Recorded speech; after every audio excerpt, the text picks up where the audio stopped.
사도행전 3장 12절부터 16절 화면 없으신 분은 우리 성경 없으신 분은 화면을 보시면 되겠고요. 우리 12절 교독하겠습니다. 베드로가 이것을 보고 백성에게 말하되 이스라엘 사람들아 이 일을 왜 놀랍게 여기느냐 우리 개인의 권능과 경건으로 이 사람을 걷게 한 것처럼 왜 우리를 주목하느냐.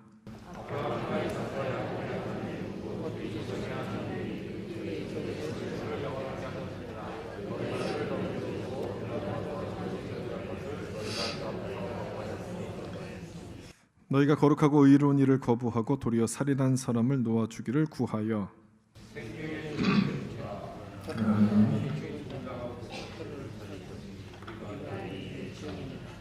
16절 같이 읽겠습니다. 그 이름을 믿음으로 그 이름이 너희가 보고하는 이 사람을 성하게 하였나니 너희 모든 사람 앞에서 이같이 온전히 낫게 하였느니라. 아멘. 예수님의 부활을 기념하는 부활주일입니다. 부활의 축복과 기쁨이 여러분 모든 가정 가운데 함께 하시기를 예수님의 이름으로 축복합니다. 아멘. 부활의 의미란 제목으로 말씀을 나누겠습니다. 기독교 신앙에 있어서 핵심적인 사건은 부활 사건입니다. 부활이 없었으면 우리의 믿음도 없었을 것이고 천국에 대한 우리의 소망도 없었을 것입니다. 부활 때문에 우리의 믿음이 생긴 것이고 우리 믿음의 근거가 되고 오늘 드리는 주일 예배도 부활로 말미암아 시작하게 된 겁니다. 기독교에 있어서 가장 중요한 핵심적인 사건은 바로 이 부활 사건이죠. 오늘 우리가 본문에서 읽은 것처럼 이 베드로의 설교를 봐도 부활이 얼마나 중요한 것인가 우리가 깨달을 알 수 있습니다. 베드로 설교의 핵심은 예수님이 부활하셨다 이거였습니다. 사도행전 3장 앞부분에 있는 사건들 여러분 잘 아실 겁니다. 성전 문 앞에 앉아있던 안진뱅이를 베드로가 기도해서 일으키게 되는 그런 사건이죠. 이 사건 때문에 무슨 일인가 궁금해서 찾아온 그 사람들을 향해서 그들에게 했던 설교가 지금 우리가 읽은 본문의 말씀입니다. 신기한 듯이 쳐다보는 그 사람들을 향해서 베드로는 12절에서 이렇게 말씀하죠. 12절 끝부분에 왜 우리를 주목하느냐 이렇게 말을 하면서 이 일을 하신 분은 자기가 한 것이 아니라 예수님이라고 그렇게 말씀하게 됩니다. 사람들이 십자가에서 죽었다고 알고 있었던 그 예수님이 안진뱅이를 일으키셨다 이것을 선포하게 된 것이죠. 이것이 베드로 설교의 핵심이었습니다. 여러분 죽었던 예수님이 안진뱅이를 일으켜내셨다라고 한다면 그 말이 무슨 뜻이 되겠습니까? 예수님께서 다시 부활하셨다는 것이죠. 이것을 강조했던 겁니다. 이 본문을 읽으실 때 여러분도 느끼셨겠지만 베드로가 이 부활을 선포하는 그 장면은 주저하는 장면, 주저하는 모습이 없습니다. 망설이지 않습니다. 막 설명하려고 하는 것도 아니고 설득하려고 하지도 않습니다. 그냥 있는 그대로의 말을 직설적으로 선포합니다. 여기 14절과 15절에 있듯이 너희가 거룩하고 의로운 일을 거부하고 생명의 주를 죽였도다. 그러나 하나님이 죽은 자 가운데서 그를 살리셨으니 돌려서 말하지 않죠. 그냥 직설적으로 대놓고 얘기합니다. 당신들이 죽였다. 그리고 이 예수를 하나님이 살리셨다. 직설적으로 선포합니다. 이렇게 말하다 갑자기 이 사람들이 돌변해서 베드로에게 달려들면 어떡하겠습니까? 베드로는 혼자 아니었습니까? 그럼에도 불구하고 베드로는 주눅들지 않고 담대하게 이 말씀을 선포합니다. 얼마 전까지 예수님을 모른다고 부인하던 그런 베드로의 모습은 전혀 찾아볼 수 없을 정도로 달라졌습니다. 여러분 어떻게 해서 달라졌겠습니까? 어떻게 이렇게 변화됐겠습니까? 부활 사건이 이 베드로를 변화시킨 것이죠. 부활하신 주님을 만났을 때 죽음이 끝이 아니라 영생이 있다는 것을 믿게 되면서 베드로의 삶이 달라진 겁니다. 그리고 그 예수님, 부활하신 주님께서 자기 자신을 변화시킨 것처럼 이곳에 있는 사람들도 변화시킬 것을 믿었기 때문에 담대하게 부활의 주님을 선포할 수 있었던 겁니다. 이처럼 부활신앙은 참으로 중요한 것이죠. 이 부활에 대한 확신을 우리가 가지게 될 때 우리의 믿음이 담대해지는 것이고 흔들림이 없는 견고한 믿음으로 세워지게 되는 겁니다. 오늘 이 말씀을 통해 다시 한번 여러분 부활에 대한 그 믿음이 확인되는 시간이 되시고 이 부활의 믿음을 붙드시는 그런 놀라운 은혜가 있기를 바랍니다.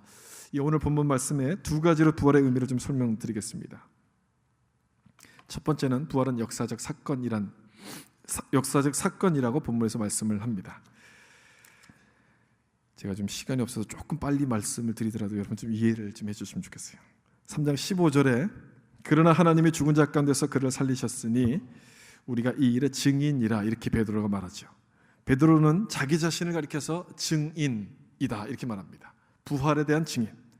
누구에게서부터 들었던 이야기가 아니라 자기가 직접 눈으로 보았던 일이다, 이런 말씀입니다. 언제, 어디서, 그리고 어떤 일이, 그 모든 일이 일어난 것을 직접 목격했다는 얘기입니다. 증인이 있다는 것은, 증인이라는 것은 그 사건이 실제로 일어난 사건이라는 그런 뜻이 되는 것이죠. 없는 것을 만들어낸 것이 아니라 실제로 일어난 사건이라는 겁니다. 부활을 역사적 사건이라고 부르는 것이 바로 그런 뜻이에요. 실제로 있었던 사건, 그리고 그 사건이 지금도 계속해서 우리에게 영향을 끼치고 있는 사건이다, 이런 뜻입니다. 성경이 부활의 역사적인 사건이라고 증거하는 그 몇 가지 증거들이 나타나는데, 세 가지 증거가 있습니다. 첫 번째 증거는 구약에서 예언했던 사건을 성취했기 때문에 이 부활은 분명한 사건이다, 성경은 이렇게 말씀하죠. 고린도전서 15장 4절, 성경대로 사흘 만에 다시 살아나사. 예수님의 부활을 설명할 때 하나님께서 예언하신 대로 예수님이 부활하셨다, 이렇게 설명을 합니다. 예언대로 성취되었다면 이 사건은 우연히 일어난 일이 아니라는 걸 말씀하는 겁니다. 우연이 아니라면 어떻게 일어났습니까? 하나님의 계획대로, 하나님의 뜻에 의해서 일어난 사건, 이것을 설명해 주는 말씀이죠. 하나님께서 이 부활에 대한 증거가 되신다, 직접적인 증거가 되신다는 것을 설명하는 겁니다. 두 번째 증거는 빈 무덤이었어요.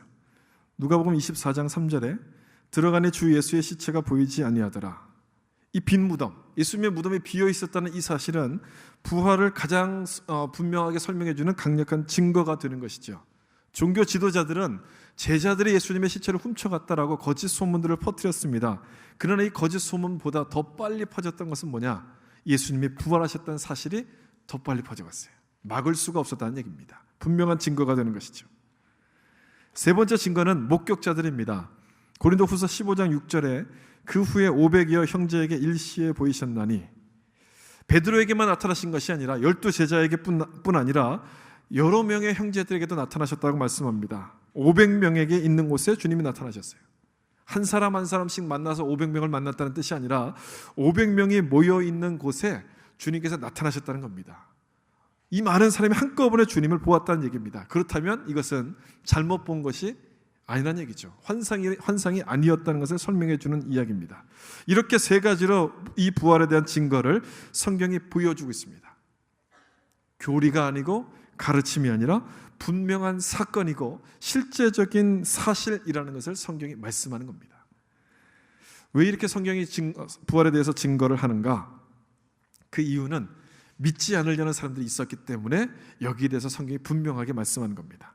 자기 눈으로 보지 않았다고 해서 난 부활을 못 믿겠다, 이렇게 말하는 사람들이 있었기 때문에 성경이 이 부활에 대한 사실을 명확하게 지금 설명하고 있는 겁니다.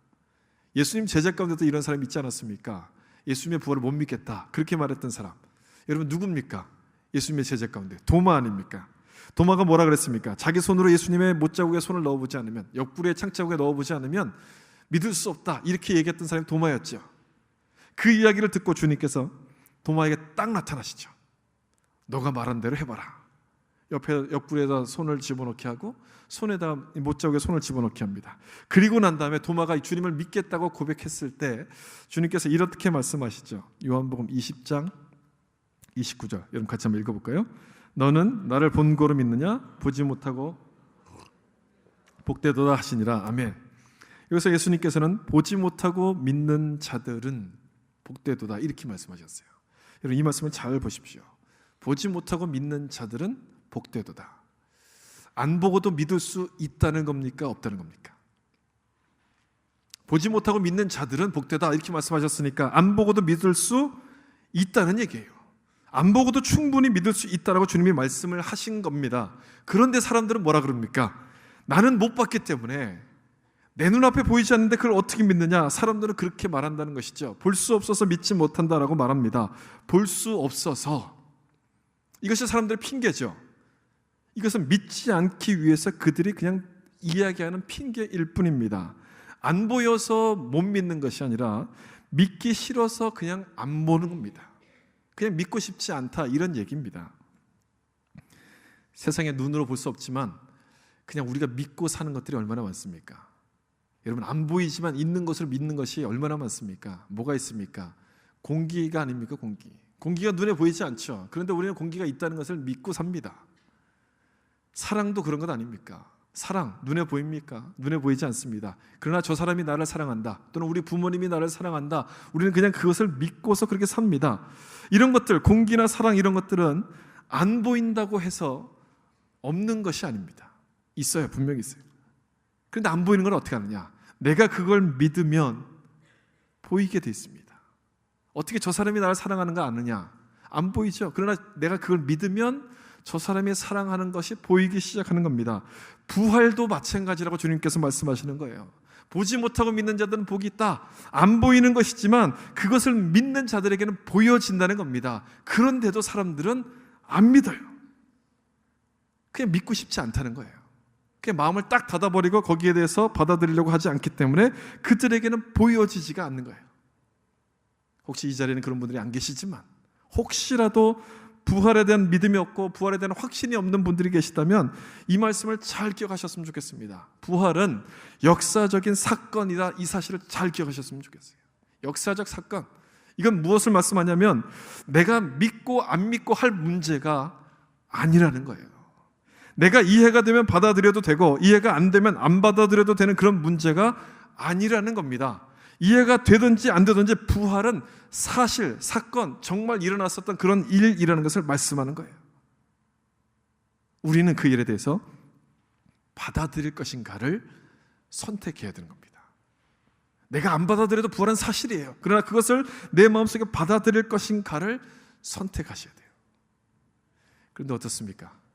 쉬운가요? 받아들이기가 쉽습니까? 이 선택이 참 어려워요. 안 믿어지는 사람에게 굉장히 어려워요. 그냥 받으면 되는 것 같은데 잘 안 됩니다. 여러분, 왜 어려운지 아세요? 이 부활이라는 것은 자연의 섭리를 거스르는 일이기 때문에 이해가 안 되는, 받아들이기가 어려운 겁니다. 우리에게 익숙한 일이 아니라서 그렇다는 겁니다. 사람이 태어나서 죽는 것 익숙하죠? 근데 죽은 사람이 다시 살아나는 것 익숙한 일이 아니에요. 우린 경험해 본 적도 없습니다. 우리가 할 수 있는 일도 아닙니다. 그래서 이것이 어려운 거예요. 받아들이기가 어렵습니다. 하나님만이 하실 수 있는 창조 영역이기 때문에 이걸 받아들이기가 참 어렵습니다. 그래서 성경은 뭐라고 말씀하느냐? 받아들이기가 어렵기 때문에 성경은 뭐라고 말하냐면 믿으라 이렇게 말합니다. 받아들이라 그렇게 말씀하고 있지 않고요. 믿으라, 성경이 이렇게 말씀해요. 베드로가 오늘 설교한 그 이 내용에서도 강조하고 있는 것 역시 믿는 것에 대한 것입니다. 16절 보세요. 그 이름을 믿음으로라고 되어 있죠. 그 이름이 너희가 보고하는 이 사람을 성하게 하였나니 예수로 말미암아 난 믿음이 너희 모든 사람 앞에서 이같이 완전히 낫게 하였나니라. 믿으라, 이 사실을 강조하고 있어요. 믿음에 대해서 계속해서 강조하고 있습니다. 이 믿으라는 얘기는 무슨 얘기냐면 내 힘으로 할 수 없다는 것을 인정한 다음에 하나님이 도와주시기를 기다리라. 이게 믿음이에요. 내가 못하고 하나님만이 하실 수 있습니다. 기다리는 것이 믿음이에요. 내 힘을 빼고서 가만히 있으라는 얘기예요. 힘을 다 빼고 가만히 있으라 이겁니다. 여러분, 이게 쉬워 보이죠? 힘을 다 뺀다. 참 쉬워 보이지 않습니까? 그런데 운동을 해보신 분들은 아실 거예요. 처음 뭔가를 배울 때 가장 많이 하는 얘기가 뭡니까? 힘 빼라는 거예요. 이 힘이 안 빠져서 잘 못하지 않습니까? 힘 빼는 것은 쉬워 보이지만 절대 쉽지 않습니다. 만약 그게 쉬워서 모든 사람들이 다 믿을 수 있다면 예수님께서 왜 믿으라 이렇게 말씀하셨겠어요? 이 말씀 하실 필요가 없죠. 다 믿을 수 있다면 믿으라라는 말씀을 하실 필요가 없습니다. 믿기가 어려우니까 믿으라 주님이 말씀하신 거예요. 그 말은 무슨 말이냐면 믿기가 어렵다는 얘기는 뭐냐? 내 힘으로는 믿을 수 없다, 이걸 말씀하는 겁니다. 내 힘을 다 빼고 하나님의 은혜를 주셔야지만 그때서 믿을 수 있다는 것을 말씀하는 거예요. 부활 사건이 바로 그런 거예요. 부활 사건이 바로 그거예요. 하나님의 은혜를 주셔야지만 믿을 수 있다는 거예요. 내 힘을 빼야지만 믿을 수 있다는 거예요. 아직까지 부활에 대해서 내가 확신이 없고 뭔가 좀 분명한 믿음이 없다고 생각되시는 분들은 한번 생각해 보세요. 아직도 내 힘이 남았구나. 내가 뭔가 좀 생각하려고 하는구나. 그래서 아직 믿어지지 않는 거예요. 도마에 대한 말씀을 우리가 나누었지만 우리도 마찬가지 아닙니까? 도마와 똑같은 말들 하지 않습니까? 어떻게 보지도 않은 예수님, 어떻게 내 눈에 보이지도 않는 그 예수님을 믿을 수 있고 부활을 믿을 수 있는가? 우리도 똑같은 말을 해요. 우리 힘으로는 죽었다 깨어나도 못 믿어요. 믿을 수가 없습니다. 죽었다 깨어나도 믿지 못한다는 것은 하나님께서 은혜를 주셔야지만 믿어진다는 그 말씀이에요. 은혜가 부어져야지만 믿는 거예요. 도마가 믿을 수 있었던 것은, 여러분 정확하게 설명드린다면 도마가 믿은 것이 아니라 예수님이 도마에게 찾아가셔서 믿을 수 있도록 만들어 주신 거예요. 모든 환경을 다 만들어 주셔서 믿을 수 있도록 하신 건 아닙니까? 손에 단 못자국을 보여주시고 옆구리에 난 창자국을 보여주셔서 믿게끔 만들어 주신 거예요. 도마가 믿은 것이 아니죠. 우리도 마찬가지예요. 안 믿어지면 아직도 내가 뭔가 힘이 남아있는 거예요. 힘을 빼셔야 돼요. 내가 믿으려고 하는 것이 아니라 내 마음대로 다 내려놓고 하나님께서 은혜 주시기만을 바라고 기다리게 될 때, 그때 믿을 수 있는 은혜를 베풀어 주시는 거예요. 여러분 간증 들으셔서 아시잖아요. 간증하시는 분들의 공통적인 고백이 뭡니까? 자기가 믿은 게 아니라 주변에 있는 사람들 다 움직여서 자기를 믿을 수 있도록 도와주셔서 믿게 됐다. 이것이 간증의 고백 아닙니까? 이런 하나님의 은혜가 임하게 될 때 이 부활의 역사적인 사건이 나를 위한 주관적인 사건으로 받아들여지게 되는 거예요. 부활하신 주님이 나와 함께 하신다는 사실을 확신하게 되면서 내 삶이 달라지는 은혜를 체험하게 되는 거예요. 이 체험을 가지고 이 체험 속에서 거하는 그 능력이 우리 안에 있어야 되는 겁니다. 오늘 여러분 예배만 드리고 그냥 떠나가시면 안 되고요. 내가 부활절 예배를 드린 것으로 만족하고 그냥 가시는 것이 아니라 이 부활에 대한 능력, 이 부활의 능력을 체험하는 은혜가 우리 안에 있어야 돼요. 이걸 경험하고 돌아가셔야 돼요. 예수님의 제자들이 변화된 것은 바로 이 부활 사건 때문에 변화된 것 아닙니까?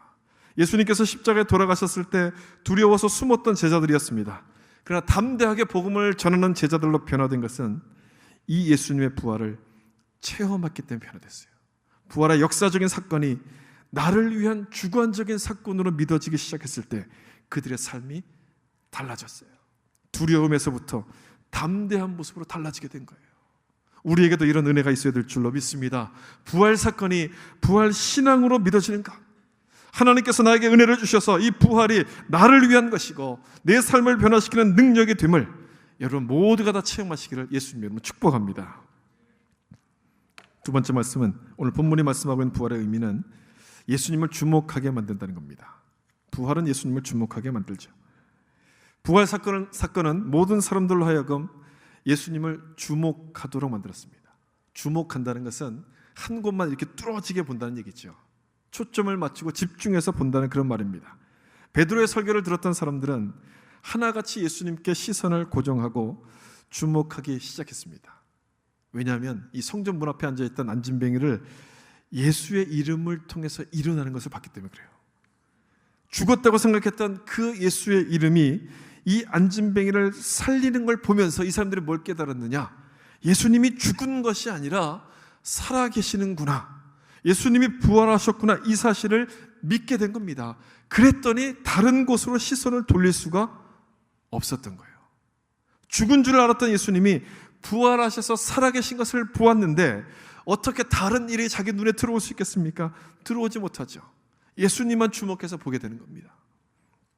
이 오늘 본문에 등장하는 사람들을, 이 사람들의 시선이 여러분 어떻게 달라지는지 한번 보세요. 12절에 보면 이스라엘 사람들아, 이 일을 왜 놀랍게 여기느냐? 우리 개인의 권능과 경건으로 이 사람을 걷게 한 것처럼 왜 우리를 주목하느냐? 누구를 지금 쳐다보고 있습니까? 베드로를 지금 쳐다보고 있죠. 베드로가 안진뱅이를 일으킨 줄 알고 베드로를 주목하기 시작합니다. 그랬더니 베드로가 16절에서 그 이름을 믿음으로 그 이름이 너희가 보고 아는 이 사람을 성하게 하였나니, 그 이름이 누굴 가리킵니까? 예수님 아닙니까? 예수님의 이름을 가리키죠. 예수님이 낫게 하셨다라고 말씀하면서 이 사람들의 시선을 예수님께로 지금 돌려놓고 있습니다. 그러자 예수님을 주목하기 시작하자 사람들이 그 예수님을 통해서 은혜를 받고 회개를 하기 시작하죠. 그래서 이 일을 통해서 몇 명이 주님께 돌아오게 되냐면 사도행전 4장 4절에 보면 말씀을 들은 사람 중에 믿는 자가 많으니 남자의 수가 약 5천이나 되었더라. 남자만 5천명 카운트했을 때 남자만 그랬다는 얘기예요. 엄청나게 많은 사람이 주님께로 돌아오게 되었다는 얘기죠. 예수를 믿고서 주님께로 돌아오게 되는 이런 놀라운 일들이 벌어지게 된 겁니다. 여기 나오는 말씀 가운데 믿는 자가 많으니, 믿는 자라는 단어를 보세요. 여기서 믿는 자라고 표현했을 때 이 의미가 어떤 의미인지 여러분 이제 이해하실 겁니다. 어떤 상태를 지금 설명하는 겁니까? 누구를 주목했다는 얘기입니까? 예수님을 주목했다, 이걸 설명하는 거예요. 다른 곳을 쳐다보며 살던 사람들이, 자기 눈앞의 것만 쳐다보고 살던 사람들이 예수님께 시선을 고정시키고 주님께 주목하는 그런 사람들로 변화되었다, 이것을 지금 설명하는 거예요. 시선이 지금 어떻게 달라지고 있는지 여러분 보이시죠? 안전뱅이를 쳐다보는 사람이 베드로를 쳐다보기 시작합니다. 베드로의 말씀을 듣고 베드로가 아니라 주님을 봐야 된다는 걸 깨닫게 돼요. 주님을 보다가 완전히 회개하고 이제는 주님께만 시선을 고정하는 그런 모습으로 달라지게 돼요. 무엇 때문에 달라졌습니까? 왜 이들의 모습이 달라집니까? 부활 때문에 달라진 거예요. 예수님의 부활을 믿었기 때문에 달라지기 시작한 겁니다. 예수님께서 십자가에서 죽은 것으로 끝난 것이 아니라 부활하셔서 지금도 살아계신 분이라는 것을 믿었기 때문에 이들의 삶이 달라지게 된 거예요. 부활 신앙을 갖게 되니까 주님을 주목하는 사람으로 달라질 수밖에 없었다는 겁니다. 부활은 이처럼 예수님을 주목하게 만들어요. 그래서 오늘 우리가 이 시간에 이 부활 신앙을 회복해야 되는 겁니다. 주님을 주목하는 신앙으로 회복해야 돼요. 우리가 흔히 말하는 신앙이란 단어는 부활 신앙의 줄임말입니다. 그냥 신앙이라고 말하지만 그 사실은 부활 신앙이란 뜻이에요. 여러분, 우리가 누구를 믿습니까? 누구를 믿어서 천국을 갑니까? 예수님 아닙니까? 그 예수님이 어떤 예수님입니까? 십자가에서 죽으신 예수님 맞죠? 그러나 십자가에서 죽은 것으로 끝난 예수님을 믿습니까? 아니죠. 거기서 십자가에서 죽으셨다가 다시 부활하신 예수님을 우리가 믿는 거예요. 그래서 우리의 신앙을 가리켜서 부활 신앙이라고 부르는 겁니다. 이것을 분명히 알고 믿는 사람은 어떤 일에도 흔들림이 없지만 분명하지 않으면, 이 부활 신앙이 분명하지 않으면 흔들리게 되죠. 왜 흔들립니까? 예수님을 주목하지 않으니까 흔들리는 거예요. 흔들리다 넘어지는 거예요. 여러분, 우리가 넘어지는 것은 시험이 너무 커서 넘어지는 것이 절대 아니에요. 여러분이 과거에 그런 경험들 있을 거예요. 시험을 겪어서 이렇게 내가 실족했던 일들이 있을 겁니다. 잘 생각해 보세요. 시험이 너무 커서 내가 넘어진 것이냐? 아니라는 걸 아실 겁니다. 왜 넘어졌느냐? 주님께 대한 나의 집중력이 떨어졌을 때 넘어지게 되는 거예요. 주님을 바라보지 않았기 때문에 넘어지게 되는 거예요. 시험의 크기는 별 상관이 없어요. 시험이 크든지 작든지 아무 상관이 없습니다. 문제는 집중력의 싸움이에요. 주님을 보느냐 아니냐. 요즘 한국에 있는 교회들 많은 어려움을 겪는다는 소식들 여러분들 인터넷을 보셔서 잘 아실 겁니다. 큰 교회들이 참 어려움들을 많이 겪고 있어요. 제가 보기엔 전부 이 문제 때문인 것 같아요. 겉으로 드러난 모양들은 다 다르지만 그 이면을 들여보면 다 똑같은 이 문제예요. 주님께 집중하지 않고 다른 일에 한눈 팔다가 넘어지는 거예요. 다른 일에 한눈 팔다가. 손봉호 교수님이란 분이 이런 한국 교회에 대해서 칼럼을 썼는데 이런 제목이었습니다. 죽었으면 살았을 걸. 제목이 그거예요. 죽었으면 살았을 걸. 한국 교회가 참으로 죽었더라면 명예롭게 다시 살았을 걸. 그 한마디 안에 모든 내용들이 다 함축되어 있지 않습니까? 주님께 집중해야 되는데 주님을 바라보지 못했다는 거예요. 그래서 우리는 이 부활절에 다시 한번 우리가 누구를 바라봐야 되는가, 그 부분을 다시 한번 짚고서 넘어가야 되는 겁니다. 이 12절 말씀을 다시 한번 보세요. 우리 개인의 권능과 경건으로 이 사람을 걷게 한 것처럼, 거기까지만 보세요. 베드로가 이 말을 할 때 속으로 이런 마음이 들지 않았겠어요? 옳지, 이제야 사람들이 드디어 나를 알아보는구나. 내가 어떤 사람인지 이제 드디어 알아보는구나. 드디어 때가 왔다.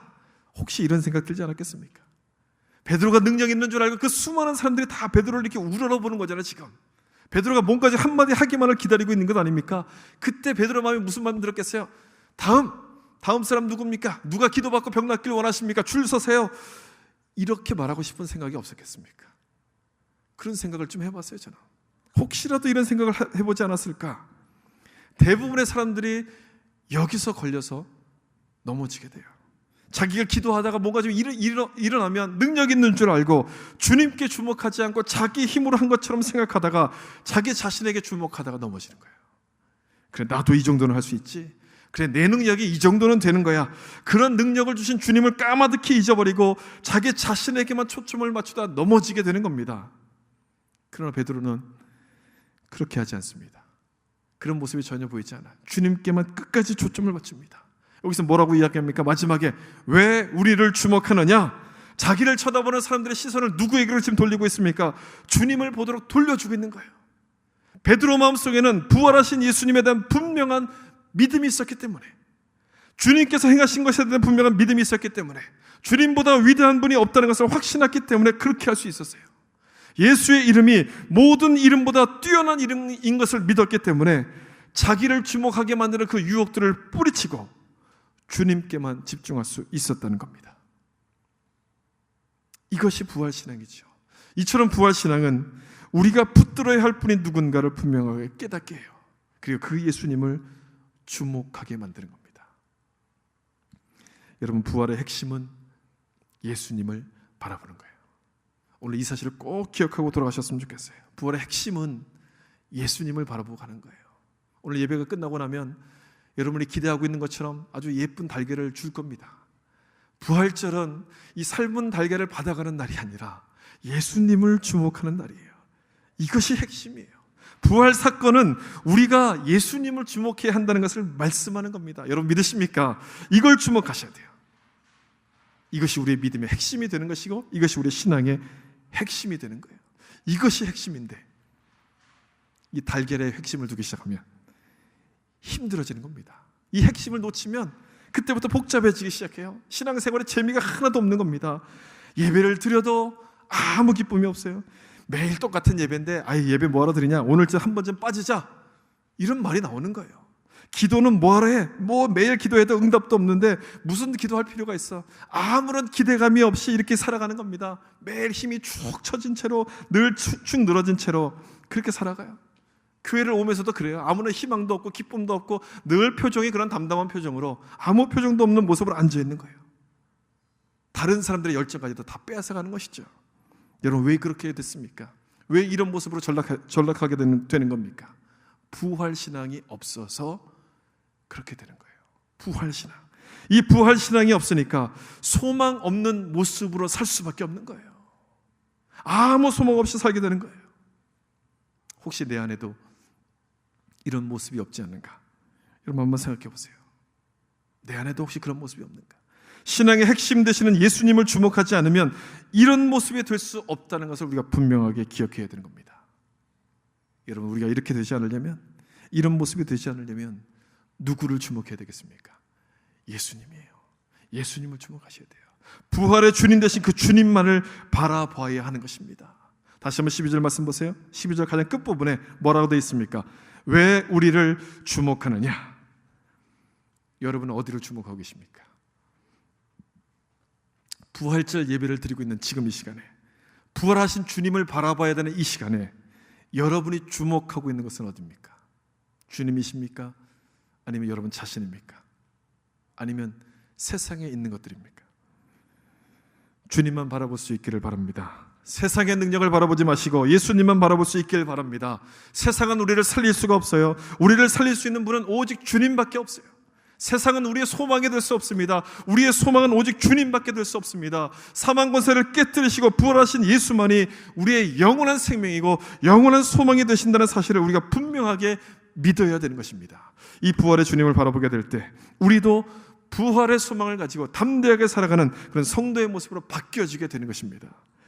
사랑하는 성도 여러분, 다시 한번 이 부활의 의미를 잘 기억하셔서 여러분의 신앙이 부활 신앙으로 새로워지는 은혜가 있기를 바랍니다.